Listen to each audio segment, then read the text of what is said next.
Bonjour à tous et bienvenue pour votre rendez-vous hebdomadaire sur les marchés financiers. L'inflation américaine, mesurée par l'indice CPI publié hier, ressort totalement en ligne avec les attentes, avec une forte inflexion à la baisse dans la continuité des deux précédents chiffres publiés.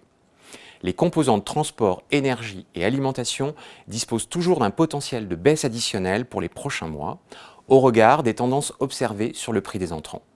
Seule la composante loyer ne participe pas au recul du chiffre mensuel. In fine, l'inflation totale passe de 7,1% à 6,5% et l'inflation core hors éléments volatiles passe de 6% à 5,7%. Après ce chiffre, le nombre de membres du FOMC privilégiant une hausse de 25 points de base seulement en février s'accroît. Cela vient tempérer les déclarations récentes de plusieurs membres Fed sur la nécessité de continuer de lutter vigoureusement contre l'inflation en maintenant durablement une politique monétaire restrictive. Signe de l'optimisme ambiant, les indices actions ont nettement progressé sur la semaine, le taux des obligations souveraines s'est violemment détendu et on observe un resserrement des spreads de crédit. Les marchés parient donc toujours sur une rechute rapide de l'inflation aux États-Unis et en Europe avec un décalage de quelques mois.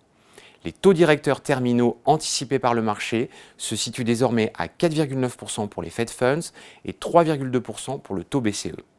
Le marché anticipe toujours un desserrement monétaire dès la fin 2023, un scénario que beaucoup jugent prématuré, à l'image de deux membres de la Fed qui ont communiqué leur volonté de porter les taux directeurs au-delà de 5% et ne pas envisager de baisse avant 2024, voire 2025. Cet optimisme, notamment sur les actions européennes, contraste avec l'impact à venir du resserrement monétaire de la BCE sur la conjoncture macroéconomique et la problématique exacerbée des coûts de l'énergie sur l'activité économique en zone euro.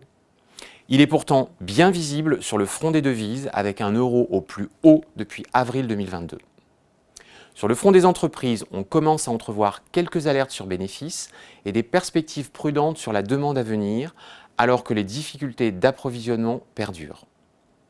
Cet après-midi, nous suivrons la saison des résultats trimestriels qui s'accélèrent aux États-Unis avec plusieurs grands noms du secteur bancaire. Bon week-end à tous et à la semaine prochaine.